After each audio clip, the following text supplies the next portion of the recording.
Évangile de Jésus-Christ selon saint Luc, chapitre 11, versets 42 à 46. En ce temps-là, Jésus disait : « Quel malheur pour vous, pharisiens, parce que vous payez la dîme sur toutes les plantes du jardin, comme la menthe et la rue, et vous passez à côté du jugement et de l'amour de Dieu. Ceci, il fallait l'observer sans abandonner cela. Quel malheur pour vous, pharisiens, parce que vous aimez le premier siège dans les synagogues et les salutations sur les places publiques. Quel malheur pour vous, parce que vous êtes comme ces tombeaux qu'on ne voit pas et sur lesquels on marche sans le savoir. » Alors un docteur de la loi prit la parole et lui dit : « Maître, en parlant ainsi, c'est nous aussi que tu insultes. » Jésus reprit : « Vous aussi, les docteurs de la loi, malheureux êtes-vous parce que vous chargez les gens de fardeaux impossibles à porter, et vous-même, vous ne touchez même pas ces fardeaux d'un seul doigt. » Acclamons la parole de Dieu.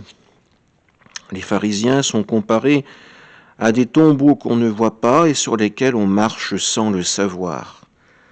Marcher sur un tombeau, c'est être au contact de la mort, c'est donc devenir impur.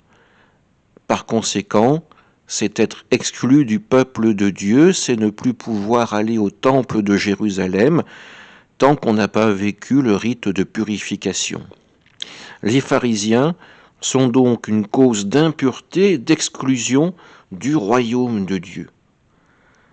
Ces paroles de Jésus sont très dures à leur égard. Il leur reproche de focaliser leur attention sur les petites choses et au contraire d'oublier l'amour du Seigneur, d'en être de véritables témoins pour le peuple qu'ils veulent guider vers Dieu.